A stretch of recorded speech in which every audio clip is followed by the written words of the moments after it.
ちは、ネイジの猪俣です。今日はヌビキルトのトートバッグを紹介します。ショート動画ではポイントなどをいくつかね紹介してきたんですけれども、今回は改めて動画の方を撮ってみました。ヌビキルトで仕上げるバッグっていうのはこれまでにも紹介してきたんですけれども、内布をつけないバージョンで多く紹介してきました。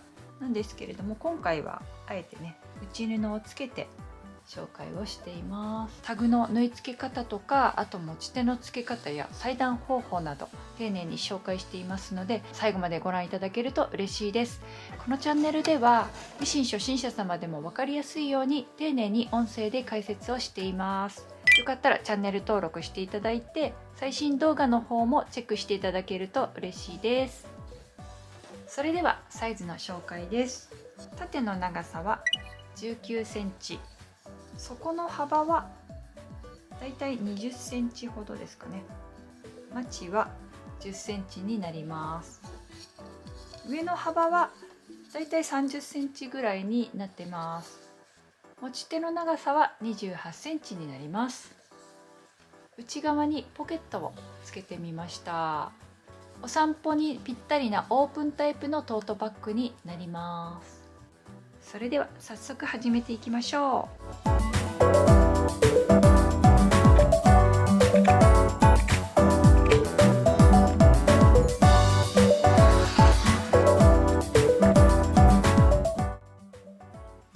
それでは準備するパーツの紹介です。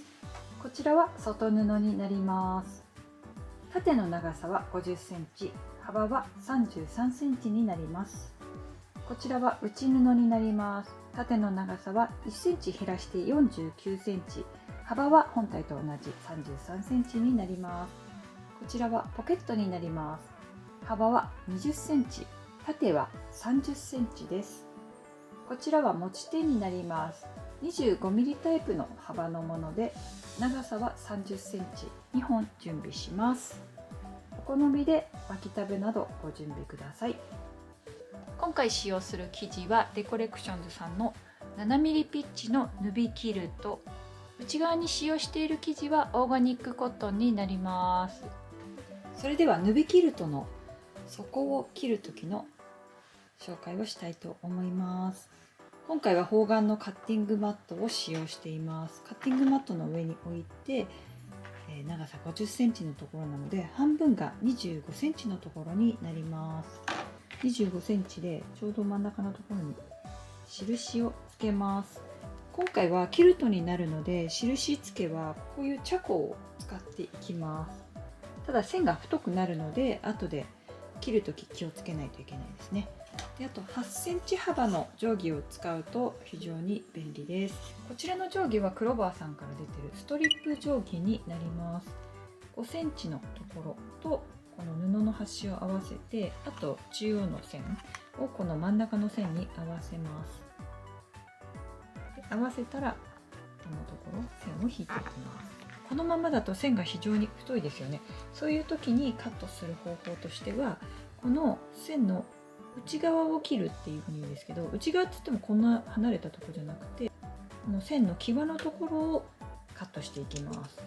そうすると線が本体に残るようになります。定規に当たってるところを意識しながらカットしていきましょう。で、ヌビキルトはこの縫い目の線などもありますので、こちらも目安にしながら縦の線は丁寧にカットしていきます。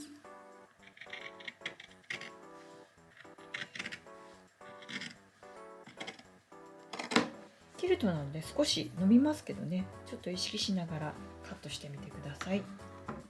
こちらのウエイトもよくご質問いただくんですけれども、こちらはね、洋服の作家さんが作ってくれたウエイトになります。実際に洋服作家さんが使われているものを自作されてたそうで、そちらを購入させていただいてます。非常にね、面積が広いので使いやすいんですけど、もうね、現在販売されてないので紹介のみになっちゃうんですけれども、こういうのね、販売されてるといいですよね。非常に便利です。続いてこちらの内布の裁断方法を紹介します。今中表にして重ねてるとこです。生地は裏面にしておきます。そしたら両脇を軽く留めておきましょう。2箇所ぐらいで留めておきます。これは後でまたすぐに外しますので、しっかり留めなくて大丈夫です。軽く止まったところでここの底に印をつけていきます。底は輪にした状態にして、横が5センチ、縦が4センチのところに定規を当てます。こういうマスのある定規があったらすごく便利です。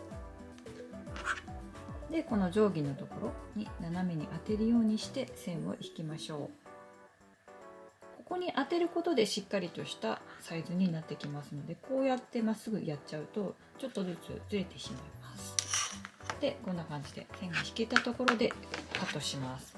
今度は線が細いので、そのまま線の上をカットしていきましょう。もし先ほどのチャコペンのような太い線でカットするときは、意識するのは線の内側を切るようにします。反対側も同じようにしてカットします。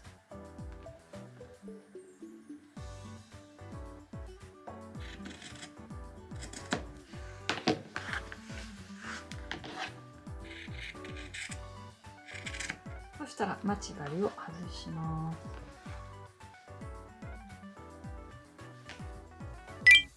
それでは最初に中央の合い印を本体につけていきます。外布と内袋を準備します。外袋はちょっと後の方でやりますので、内袋から紹介していきます。薄い生地なのですぐにできるかなと思います。まず2つ折りにします。両端つまんで2つ折りにしたら、この輪になったところをつまんで、横2ミリ、縦3ミリほどで斜めにカットします。この斜めにカットすることで、こう英語の V ができてきます。これが大きくなりすぎないように気をつけながら反対側もつけていきます。慣れてくればカットするとだいたいみんな同じようなサイズになっていくかなと思います。今度は外袋の中央の合い印を入れます。こういうキルトの場合、こうやって輪にしてここを切ると厚みがありすぎて切れないですよね。なのでそういう場合は2つ折りにした後、待ち針で印をつけていきます。特にこのヌビキルトの場合はこの縫い目の線をちょっと意識してですね、揃えていきます。このちょうど縫い目のところが中央になりますので、ここで待ち針を止めておきます。止まったらそこに合わせて斜めに1回カットします。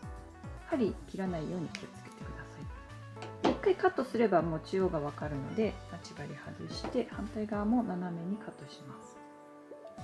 同じようにして V を作るということですね。内布と重なっていきますので、内布と同じ V ができるように意識して作ってみてください。そしたら反対側も同じようにします。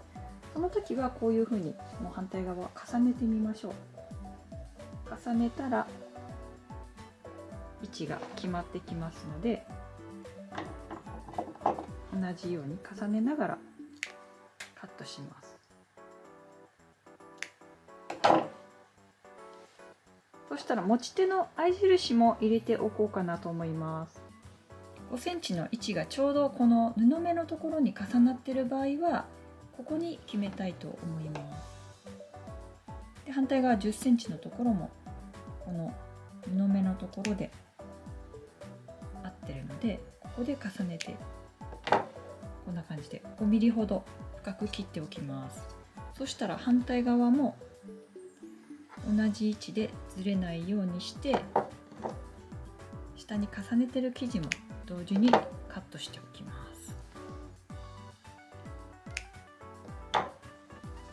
そうすると2枚同時に作業が効率よくできます。で、この内布の方には持ち手の付け位置はつけずに、表の袋だけにつけていきます。付け位置などの合い印は縦に切り込みを入れて、中央などを重ねて合わせるときはこういう V を合い印にするというふうに覚えておくといいですよ。それでは内ポケットを作ります。それではまず中表に重ねましょう。そしたらポケットを縫うときはこの押さえの端を活用してみましょう。今回は家庭用ミシンなのでこの押さえを使いますと、針がね真ん中に来ているところから縫うとちょうど 7,8 ミリで縫うことができます。ポケットとか使う時は1センチの縫い代がなくても問題ないので、これをちょっと使ってみたやり方を紹介したいと思います。今回は家庭用ミシン重機の EX7 を使用します。縫い目の長さは 3.0 に、縫い目の長さ少し長めにして進めていきます。これはシーチングを縫う時も同じようにしたいので、そのままこの長さでいきたいと思います。ミシンの針はキルトを縫うので14番を使用してください。そしたら1センチ先に針を下ろして糸を上と引っ張ります。で、押さえを下げます。返し縫いからスタートします。押さえの端とここの布の端を合わせるように目線もこの位置で進めていきます。針先はできるだけ見ないように縫うのがポイントです。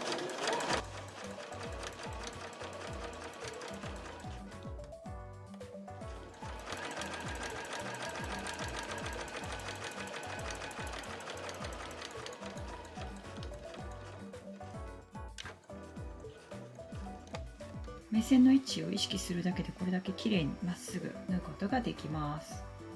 はい、こんな感じで縫い終えたところです。そしたら一度表にしましょう。表にしたらポケット口を作っていきます。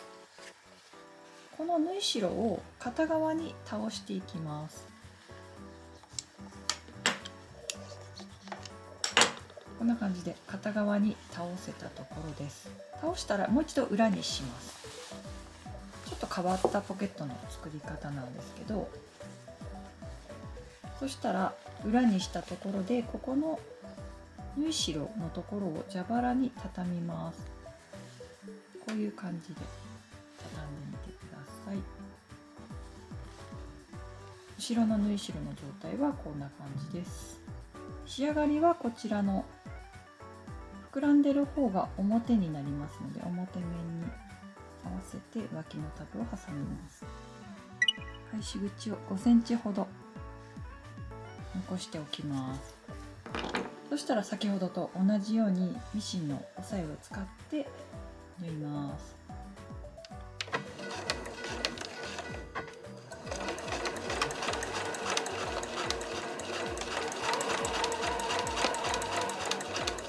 じゃあ秋口のところで返し縫いします。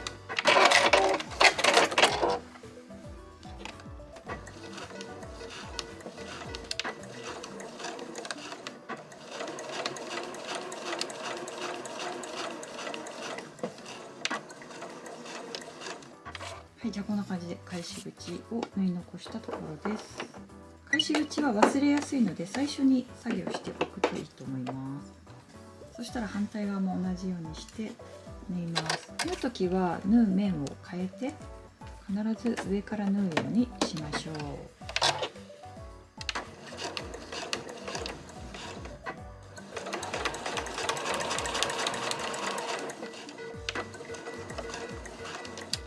縫い終えたところです。そしたら返し口から表にします。この角のところは最初に折りたたんで、四隅は全てですね、角出してから表にします。ちょっと中に入れた後、目打ちで少し押し込んであげると綺麗に角が出てきますので、これを4箇所やってから表にしていきます。で、表にした後まだ角が出てないという時はこの目打ちを使っていきます。ほとんどね、結構綺麗に出てますけど、足らない部分はミシン目とミシン目の間に目打ちを刺してグッと中に入れます。入れて内側から押し出すようにしてみてください。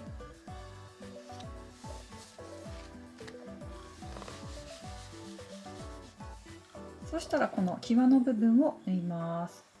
このポケットはこれが縁取りみたいな役割になっているので、こちらが前になってつけていく方になります。縫う面気をつけてください。際を縫う時に便利なのがこちらの立ち目かがり押さえになります。通常はジグザグミシンをする時に使うパーツ、押さえパーツなんですけれども、こちらのエッジを活用してこういう際を縫う時、家庭用ミシンで縫いにくい場合はこういうエッジを利用して縫うと綺麗に縫えますので試してみてください。お手持ちのミシンでない場合、ちょっとメーカーが違ったりとかすると、これ別途購入しても合わない場合があるので、メーカーに合わせて探す方は見つけてみてください。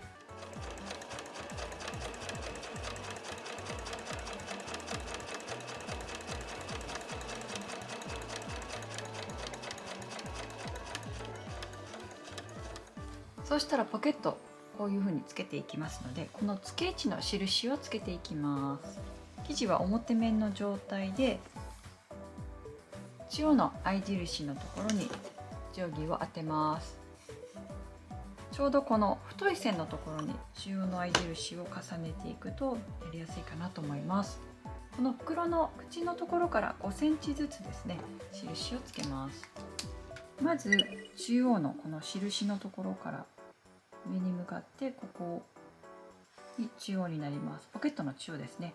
そこからこのポケットの高さがずれないようにこの幅に合わせて少し横に線を引いておきます。この線を引くときは消えるペンで使ってください。チョコペンとか消えないペンでやってしまうと後から消せなくなっちゃうので気をつけてください。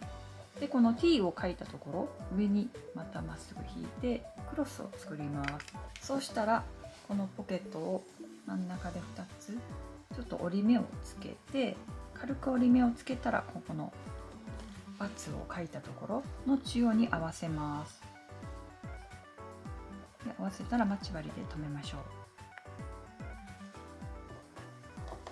う。同じようにしてこの上の部分も留めます。そしたら周囲を留めていきます。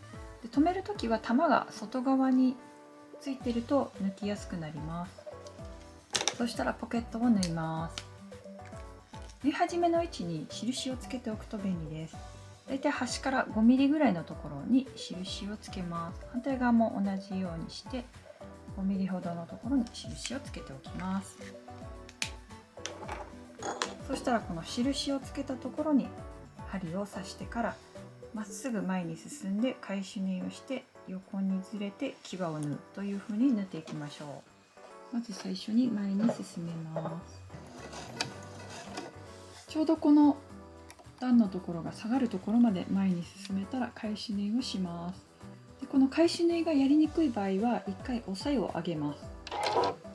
同じミシン目を縫うのにやりづらい場合は布を回転させて最初の糸を切ります。でまた押さえを下げてこの今縫ってきたところを重ねるようにして縫いましょう。そうすると綺麗に縫えてきます。で押さえを上げて常に自分の方に向かって縫うというやり方をすると綺麗に縫えます。でここ1目ですね。で押さえを上げてそしたら今度は周囲の際を縫って仕上げていきます。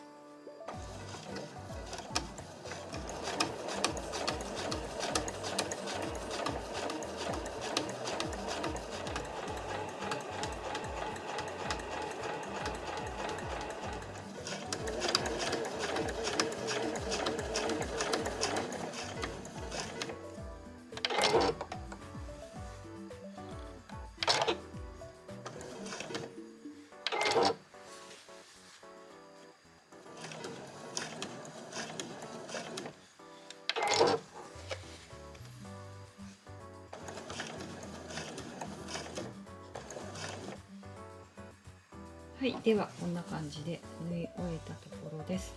返し縫いでミシン目を重ねるのが難しい場合はこういうやり方も試してみてください。ちょっと材料のところで紹介するのを忘れちゃったんですけど、今回もアクセントにタグを使いたいと思います。こういうタグの仮留めにはこういうソーイング用の糊とかあるんですけど、両面テープで仮留めすることもできるので今回両面テープのやり方を紹介します。仮留めなので少し止まっていれば大丈夫です。全体につけなくても大丈夫です。でこれでつけていくんですけど、場所はこの中央の合い印をつけてありますので、中央の合い印にこういう太い線を重ねて上から5センチのところに合わせます。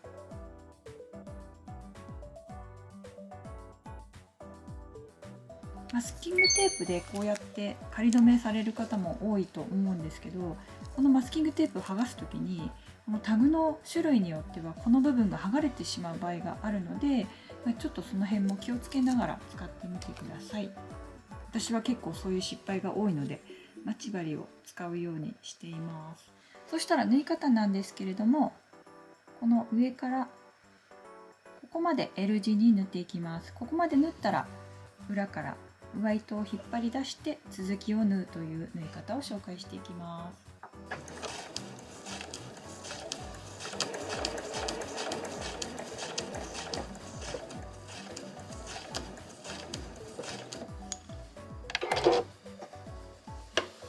でここまで来たらここまで持ってきて、この飛び出てる糸を下から引っ張り出します。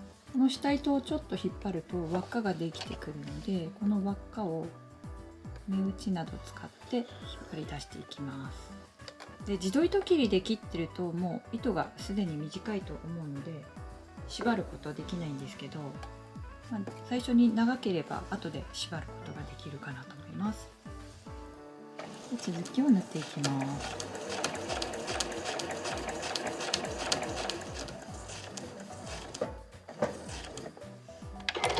そしたら最初の縫い目に3目ほど重ねます。でちょっとだけ返します。はい、じゃあ縫い終えたところになります。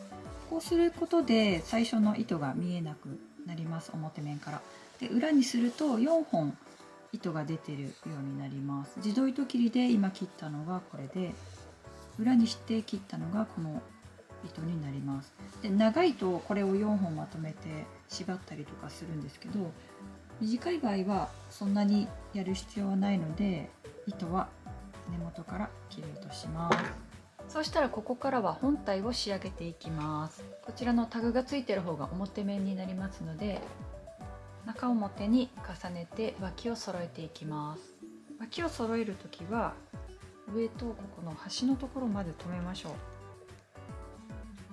端を止めたら真ん中間を止めていくような感じにします。で同じようにして同じ方向から縫うので面を変えてまた上から留めていきます。同じようにして内袋も中表に重ねます。そうしたら内袋と外袋の両脇をそれぞれ1センチ縫います。そしたら今度はマスキングテープをガイドにするので、針を真ん中にした状態でこの針基板のところ10のところにマスキングテープを貼りましょう。そしたらこの布の端とこのマスキングテープのガイドのところを合わせるようにして縫っていきます。では1センチ先に針を下ろして返し縫いからスタートします。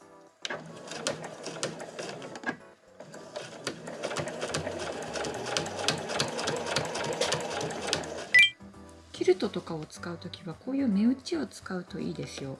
フットコントローラーで両手が使える方は目打ちをできるだけ活用するようにしてみましょう。こうやって自分が縫うところの手前を押さえながら縫うと縫いやすくなります。自分が縫うところの位置の目安にもなりますので、こういうふうに目打ちで布を送るときにも便利です。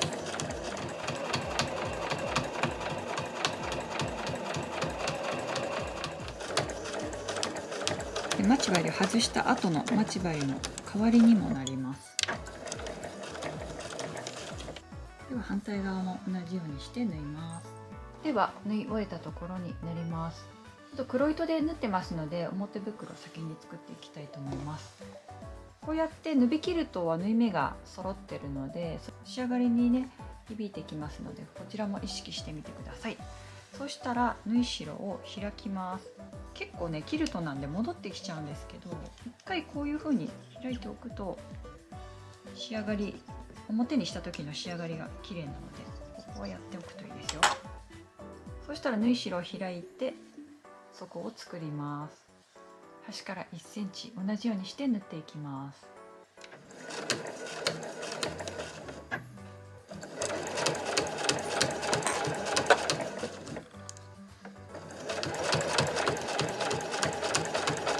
でこの重なりの部分は返し縫いしっかり入れておきましょう。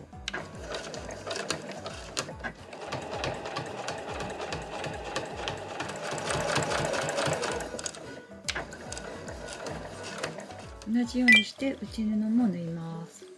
縫う方向は必ずこのバッグのこの入り口側から縫うようにしてください。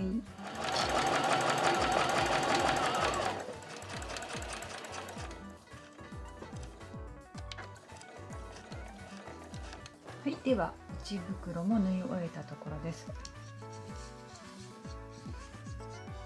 そしたらそこを同じようにして縫うんですけれども、内袋は片側のみ縫って、片側は返し口になりますので縫い残しておきます。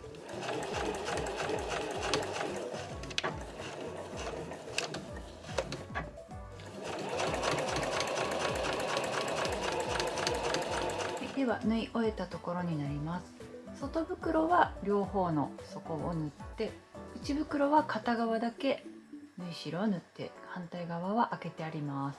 そしたら外袋の方を表に返していきます。カットする時にきれいに整えてあれば、この T 字もきれいに縫い目の通りに揃って見えてきますので、その縫う時もちょっと意識してみてください。脇タブも途中で追加しています。だいたい上から3センチぐらいがいいかなと思います。そしたら内袋はそのまま裏の状態で置いておきます。続いて持ち手をつけます。持ち手は最初に合い印を入れてありますので、この切り込みの外側に持ち手をつけます。でねじらないようにして反対側も合い印の外側につけます。そしたらそれぞれを端から 5mm のところで仮留めします。ミシンの機種で針が動かせる方は一番右側に針を動かします。一番右に来たら押さえの端からこの針までがだいたい 5mm ほどになりますので、ちょうど仮留めする時に活用できる幅になります。動かせない場合は 5mm のところを縫うようにしましょう。上位機種になるとこういう機能がついてきます。針を刺したら返し縫いから縫っていきます。仮留めなんですけれども、返し縫いをして動かないようにしっかり留めていきます。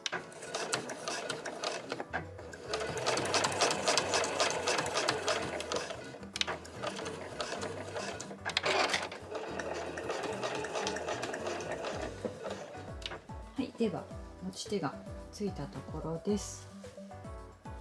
そうしたら先ほどのこの内袋の中に入れます。ポケットがついている方を下にして、本体の方はこのタグがついている方を上にして中に入れます。入れたら両脇中央の合い印と合わせていきます。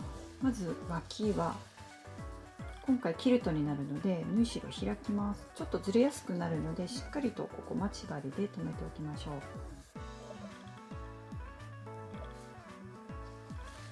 そしたら中央も留めます。中央がぴったり揃うと気持ちいいですよ。そうしたらこの間のところは待ち針でもいいし、クリップなどで持ち手などしっかりと支えていきましょう。今留めてるこのクリップなんですけれども、よくご質問いただくので、せっかくなので紹介したいなと思います。こちらはバチクリップといって文房具売り場だったりとか、あとホームセンターでも販売されているものになります。最初にですね、これ手芸店で見つけたんですよね。布を買う時にレジに横に置いてあって20円か30円くらいだったと思います、1個で販売されてて、それをきっかけに使うようになったんですけれども、帆布とか革とかしっかり留めたい時に布用のクリップとしてもすごく役立つものなので、よかったら文房具売り場とか行ってみたら見つけてみてください。布用のこういうプラスチックのクリップも使うんですけどね、こうやって使うんですけど、やっぱりね、なんかしっかり留まってる感じがするのと、あとちょっと深めに使えるので、帆布とかちょっと厚みのあるバッグとかを掴む時は結構これを使うようにしています。そしたら縫い始めは脇から縫います。脇のこの縫い代のこの辺りから縫っていきます。でぐるっと縫っていったら縫い終わりはこの縫い代が終わるちょうど終わるところですね。ここで縫うようにします。このアームが外せる場合は袋の時は外した方がいいですよ。そしたら針の位置を戻して、もう一度縫い目の長さ 3.0 にセットします。でマスキングテープも1センチのところですね、しっかり貼っておきましょう。切ると上にして縫うと縫いずれ起こりやすくなるので、縫う面も意識するといいですよ。そしたら針を刺して最後下げます。最初は返し縫いをしないで縫い始めてください。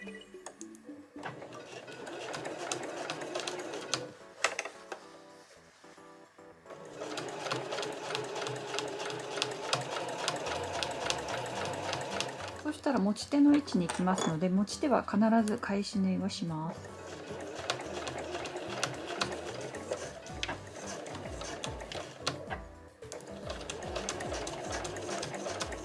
この中央の位置がずれてきたら脇がずれていってる証拠なので、ここの中央がずれ始めたらもう思い切って糸を外した方がいいと思います。ここは必ずずれないように意識して縫っていきましょう。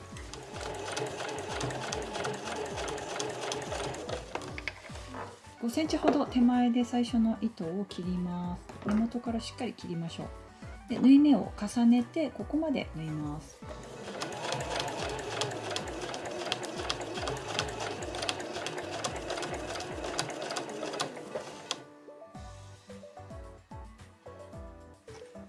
はい、縫い終えたところです。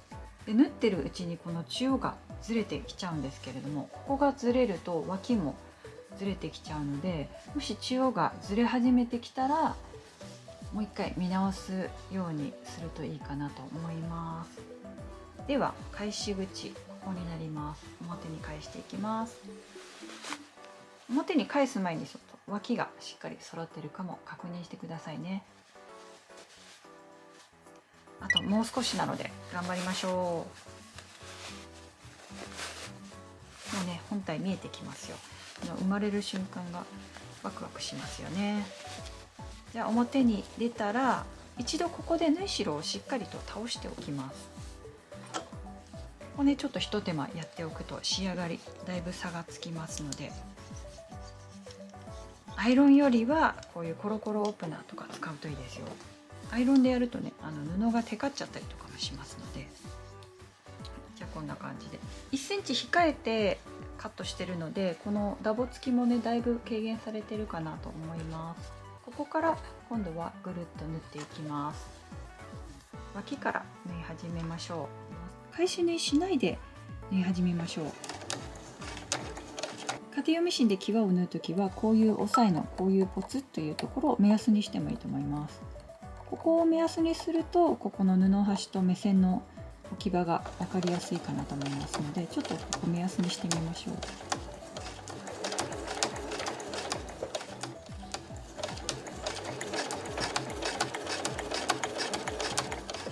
そうしたら5センチほど手前で最初の糸を切ります。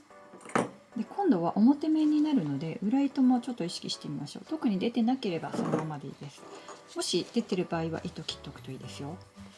そしたらこの縫い目を最後重ねていきます。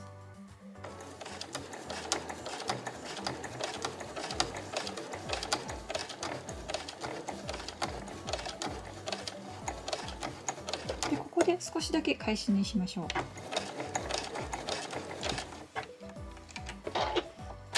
こうすることでこの仕上がりの縫い終わりのところの仕上がりが綺麗になります。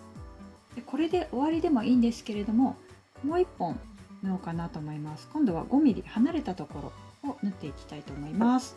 で今回上糸チャコールで下糸ベージュにしています。糸調子しっかりしてあれば裏側に糸が見えてくることはないので、内布も、気にせず使うことができますよ。ではもう1本続けて縫いたいと思います。1本で終わりでいい場合はこのまま終わりにしてみてください。そしたら針を一番右側にずらして、今度押さえの端をここの布目に合わせていきます。1本目曲がっちゃったっていう場合に、例えばこういうふうに2本縫っていると意外とね最初の縫い目が目立たなくなるのでおすすめな方法です。あとステッチっていうかこうアクセントにもなりますね。じゃあこんな感じで縫い終えたところになります。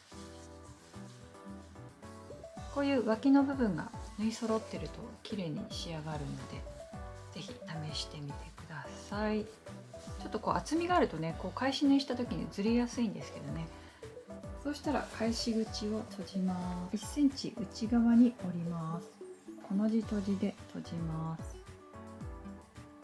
3ミリほど内側から針を通して玉を内側に入れます。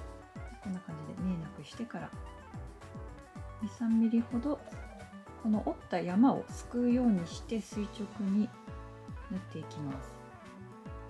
はしご縫いとも言います。こういう風にはしごみたいになったのをこうギュッと引っ張ると縫い目が見えなくなる縫い方になります。